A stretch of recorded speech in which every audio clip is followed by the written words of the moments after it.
For too many years, families of children with devastating illnesses have felt helpless as they watch their child suffer. Today, they're taking matters into their own hands and finally finding relief treating their child with cannabis. This is one family's story.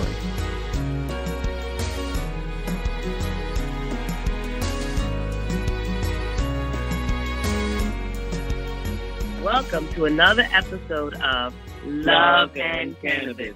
I am Nina Simmons. And I am Osiris Stephenand. And we are the proud parents of Aiden Stephen. Hey everyone, how's it going out there? Hey, thanks for tuning in. Yes, thank you very much for joining us in another episode. So we wanted to continue our episode from the last in reference to our change in our brands that we've been using CBD-wise and the dosaging and what we've seen and why we changed. It's been a really, really eye-opening experience. What's thankful for us is the fact that we were documenting and we can cross-reference what we've seen and why we decided to make the change that we made. Yeah. So before we get into that, so people approach us with just basically asking us what CBD oils that we use or what we would recommend. So in general, when you're looking for a CBD product, you want to start it for your child or yourself or a family member, I would definitely find a product that will give you a lab report. Yeah, first and foremost, you need to know what's been going on with that. So you want to make sure that you have a clean product out there. When you say clean, what do you mean? No pesticides, heavy metals. That is, that the farming, they do use good farming practices. Okay. So you want to make sure it's a clean product that basically no dirty other stuff that is basically free from lead, things like that. So the lab reports will tell you this. From a good company, a reputable company. From a reputable company. And then they will also tell you what's in it. So if you're doing a full spectrum oil, which means it's the whole plant, the leaves. Everything. It's everything.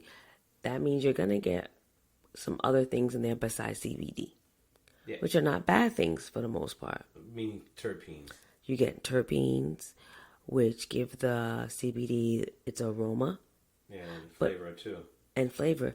And it's also been known to also have some neuroprotectant properties, anti-inflammatory properties. So there's still more research to be done on terpenes, but a lot of them are there for a good reason. Then you want to know what other cannabinoids are in the oil. So it could be CBD, which probably is the main one, which probably takes up 95 to 90% of the oil. But sometimes the oil has this thing. We'll get into this another time, another podcast. But some of them have like what you call CBG, CBC. So you'll see all those things. Yeah, it's a lot. It's a lot. Yeah, you definitely have to get a book that breaks each one down, something simple to get you started, especially if you have no clue how this works or what the plan is exactly. Definitely do your research, take your time. But what's so hard is you have time, but you don't have time. Yeah, because you want to get better. You don't want to waste time.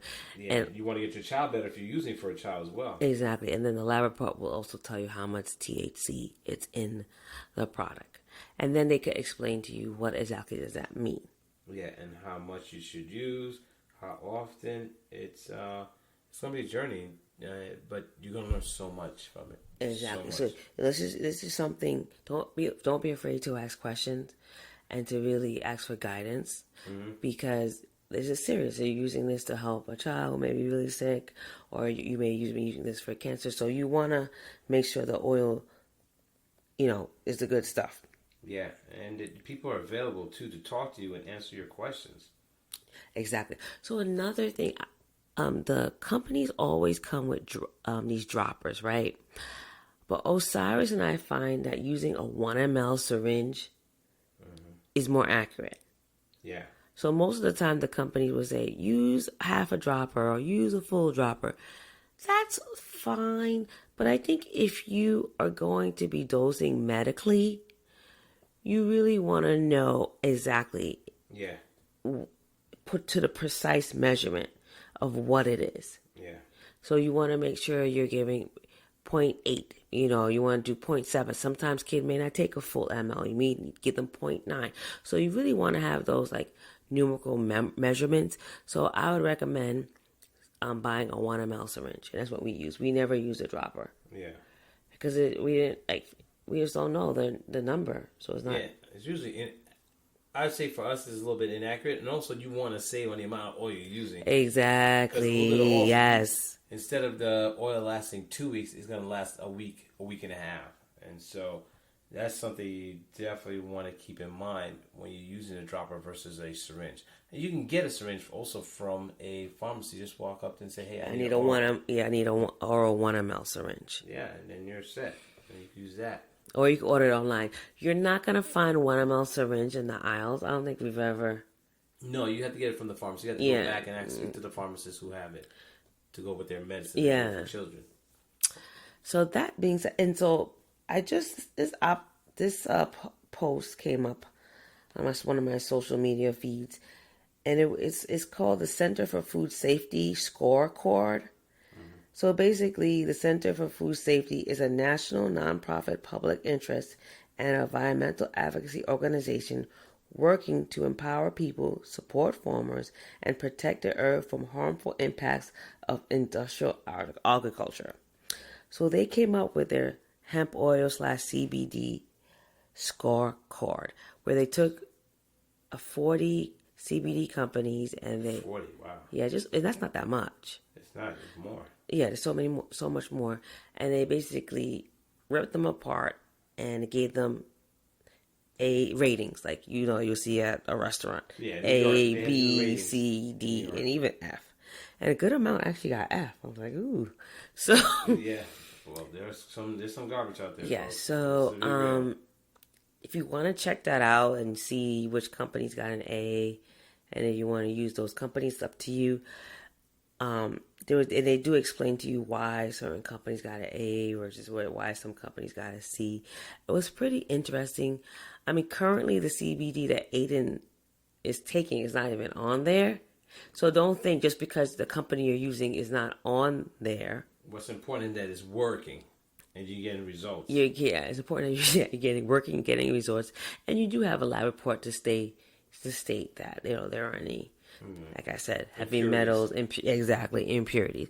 So, I mean, if you want to check the Center for Food Safety Hemp CBD scorecard, check it out, and you can, make a decision from there.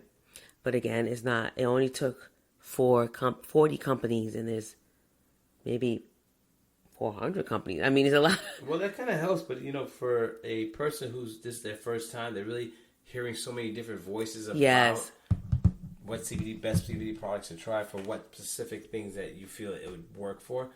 They have a score sheet done for you already, rating. So they did all the vetting.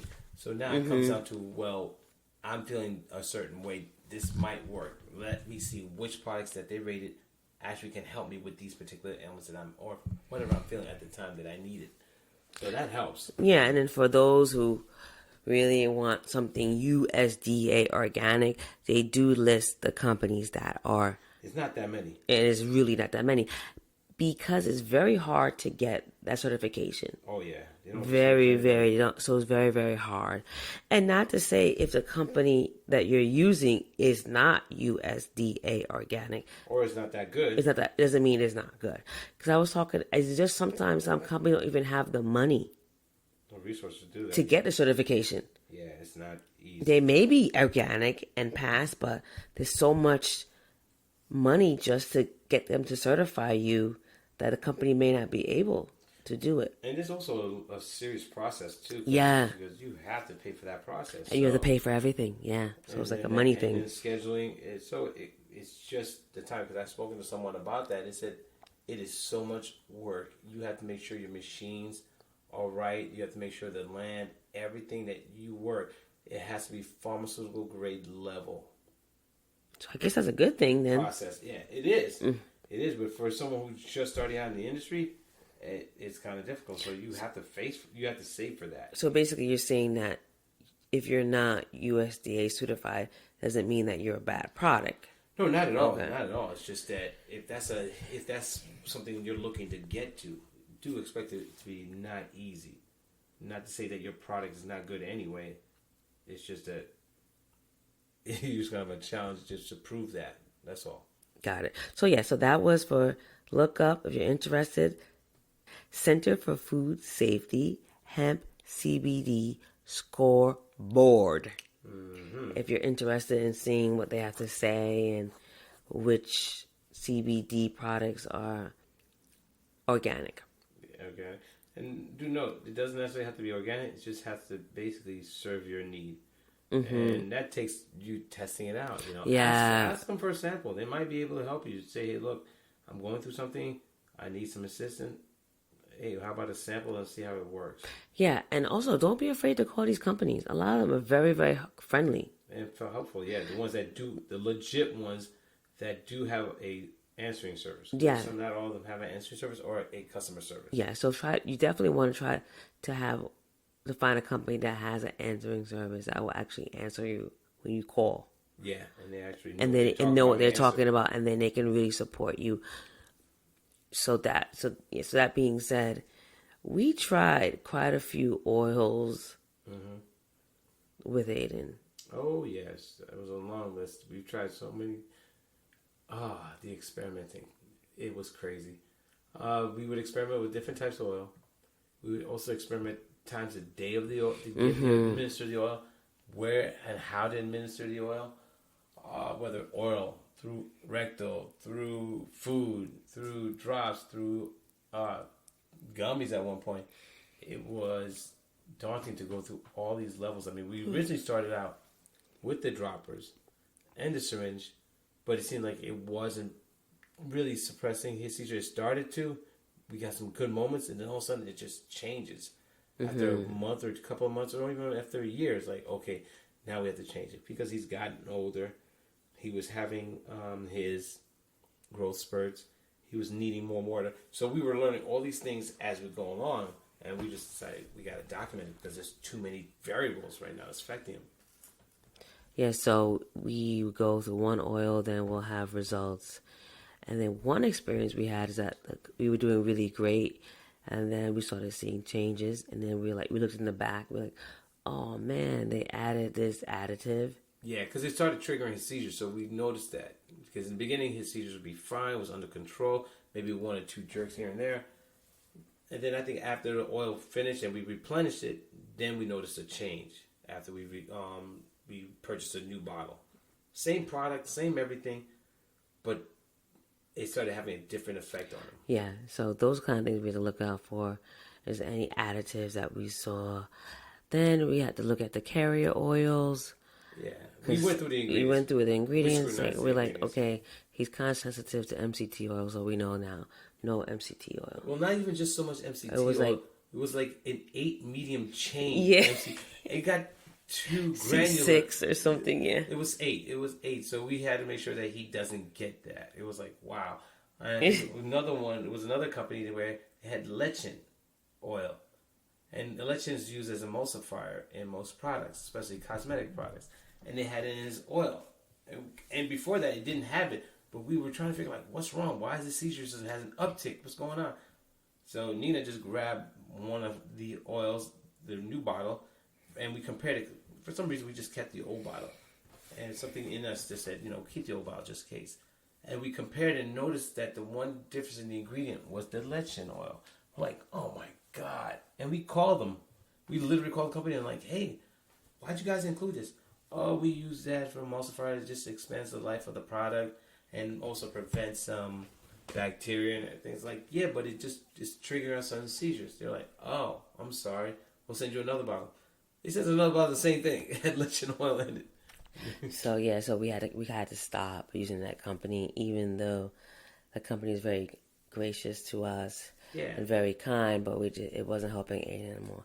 No. And then Osiris, being in the industry, he's always getting people wanting to try their oil. Yeah. So we had another person that, said that oil was doing good, very good with kids' epilepsy, but it had the lectin.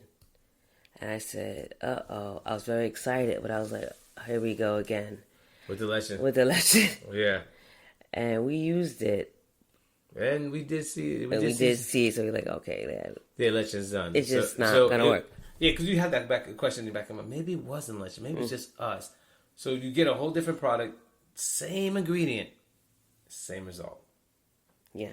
So it's like little things like I see people say, oh, CB doesn't work, or they refer my child, and how many oils did you try? How many companies did you try? You have to try at least 1 to 2 companies. And this is a long, I'm sorry, yes, many companies for you to really say that it was a fail. And then you have to wait. You can't just say after a month, after 2. It has to be, it's a long process. Yeah, especially also that you have to dose the products, understand the dosaging, because no 2 oils are made the same. No 2 oils are processed the same in a way. And we were very fortunate to find one recently that's been working ideally. How we know this? Well, Aiden was having grand malls every morning at 4 o'clock. Every morning, like clockwork. It was ridiculous. And we tried different steps. We tried different dosaging times to see if we can combat it. We were trying to understand what his cortisol levels were like in comparison to what is it during the day. See how much that's affecting it, or that played a role into it. So all these things that we started analyzing, overanalyzing, overthinking, just trying to understand what is going on. When he's ready to go to bed from 7 p.m. to 10, 11, what goes on to him, goes through him, that would trigger at 4 a.m. like clockwork, these grand malls. So basically I realized that it was his cortisol levels that rise up about 2 hours or so before it's time for him to wake up. So we tried the new oil, and we came up with a method that he had to have precisely the CBD oil at 10 p.m. Well, that's what we started out. It was 7 p.m. because we give him 2 dosaging. Yeah, so we did 1 at 7 and 1 at 10. And we realized that was working. Yeah, it was working. So the grand mal stopped. The grand mal stopped. But the thing is, we have to wake him up at 10 p.m., which is rough. That kid was not happy. Oh, my God. Could you imagine? You're in your best sleep. You haven't slept so peacefully in a quiet time. And now you find yourself being wakened at 10 p.m. He was losing it. Medicine being shoved down. But it worked. Like, once we did it that way, he was so much better. So the grandma's completely stopped. He had maybe 1 or 2 jerks in the morning, and he was great the rest of the day. So it was like, but then I figured out if he goes to, this is really crazy. I figured out if he goes to bed and he's sleeping before 8 o'clock, we can give him all the CBD at 7:30, and it will hold him off for the rest of the night. I think it's something to do with the cortisol levels. Again, not quite sure how it plays on, but it works. But if he goes to bed after 8, we have to wake him up, and he has to get the CBD oil at 10. Yeah, it's crazy. So in the morning, he does get it as scheduled. He gets it about 6 a.m. as soon as he wakes up, pretty much. What someone had mentioned, basically the people from the company itself had told us, you know what? Put it under his tongue. Let it sit under his tongue, which will give it better absorption. We tried that in the evening.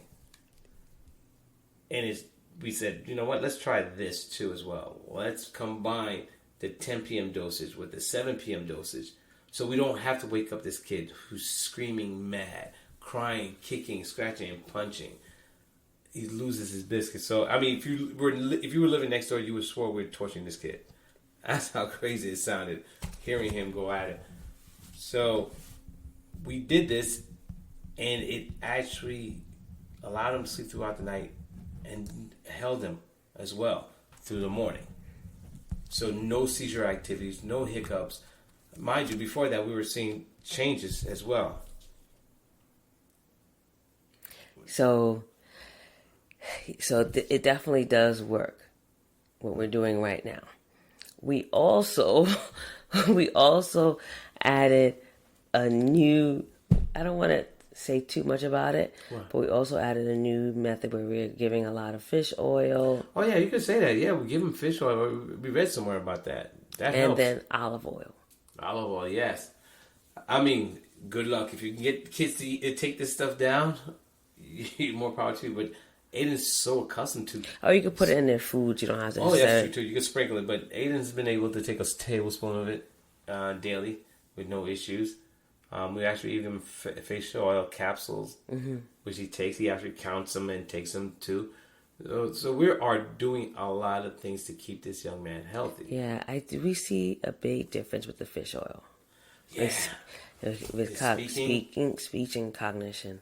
Yeah, definitely. He says things that are funny. I'm like, whoa, where'd that come from? You know, and as a kid, you know, that doesn't really communicate that much, doesn't say as much as you would think a kid at his age. Things were just coming off the tongue, like he's always been talking, and like, whoa. And it puts a smile on my face, because I'm like, wow. Start having conversations, and we start talking, and I realize it. And we also like to communicate with him while he's exercising too, which helps. So all these things you got to keep in mind. You're always thinking, like, how can I take where he is now to the next level? How do I integrate the routines that we're doing to also include, you know, cognitive skills, motor skills, you know, all those things that help him develop that, you know, he would get from school, but reinforced at home. Yeah, so one of the new things that we're doing is that we have Aiden on a balance bike. Yes, the balance bike. So, Weirdest thing ever. I didn't grow up with no balance bike. You just learn, get on the pedals and learn how to ride a bike. So everyone that sees Aiden on the balance bike, someone always has some kind of comment. I mean, I had a comment like, where are the pedals? So for those of you who are obviously born in the 80s, 90s, early 2000s, don't know what this is because we did not use this growing up. Yeah, I didn't use it either. I didn't know that even and not existed. many, and still, I don't see anyone really using it but Aiden. Yeah, I've seen them in New York. You see progressive families. They will use these bikes to help their kids. Yeah. So basically, the new thing is that you don't use training wheels anymore.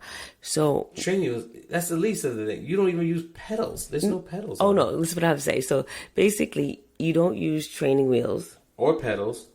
Anymore to have your kid learn how to ride a bike. Before, you would use the training wheels first and then you take them off. So with the balance bike, it cuts the training wheels out the door. Balance bike is basically a bike without any pedals. You can make one on your own where you take off the pedals of your bike and, you know, obviously no trainers, or you could buy one. So Aiden is spoiled, so he has both. So, the rationale behind a balance bike is that you start training the child on learning how to balance themselves on a bike first.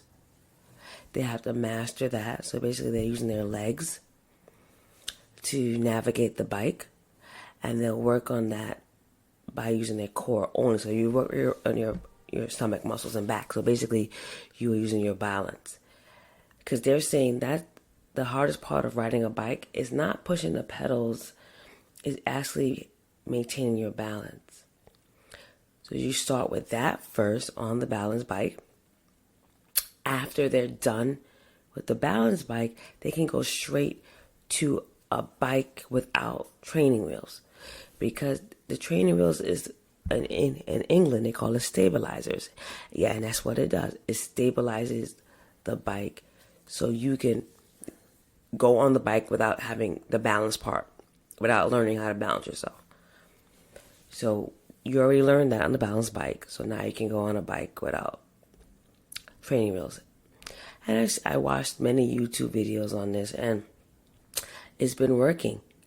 And it cuts that part out where the kids are falling excessively and getting frustrated. But for Aiden, I realized that he needed those steps to be broken down in order for him to learn how to ride a bike, because having the steps of balancing and using the leg muscles was a little bit too much. So we're in that balance bike phase right now. And it's working. He's gotten his legs stronger. He's more aware of what he's doing. I mean, it's not easy because you got your trials and errors. Him trying to coordinate his left-right. It's not like the scooter, which took time, where he learned how to push off his left leg, then push off his right leg. But it had also made us aware of where he's weak. So what I've noticed is now his right leg is weak when it comes to pedaling. He'll use his left leg from heel toe, but when he's using his right leg to push off, he'll just go toe. So that's something that keeps in mind that, okay, we need to work on certain areas to get him balanced on the bike, to using all his muscles, especially his lower extremities. And when a kid is trying, any kid, even if they're typically developing, doing a scooter, any type of bike, they're going to be frustrated. Mm-hmm. They're going to want to seem like you want to give in, but as the parent, you have to push them. Yeah, make sure they stay on that bike. Make sure they stay on it, because they're never going to learn, and they're never going to learn that you have to work hard to get something. Yeah, and most of these like gross motor things, like jumping rope, riding a bike, riding a scooter, they take practice, a lot of practice. It's not like you're going to step to a rope and know how to jump rope or things like that. The kids need to learn that they need to practice things, and it's good for their brains too. Yeah, definitely. Just overall health-wise, mental and physical, and we take it for granted that kids who are without any ailments could do those things easily. They're jumping up and down off furniture all the time. They're running around. They're doing kids, but when the child has had some seizures like Aiden's and all that's with his brain, certain things are not clicking with him. So it does take time. It does take coordination and patience. And sometimes he may not have those patience for it, but he does not give up. There's moments where he wants to quit, but he'll get right back on it, especially if you encourage him.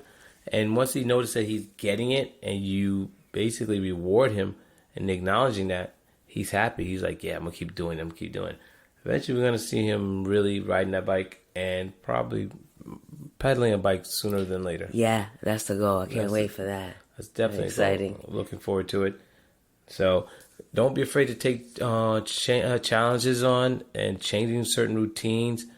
Trying to think of rewiring your child's brain. Yes. Just changing the activities and getting them to do things. I know for some parents it's a little bit more challenging because the child is stationary.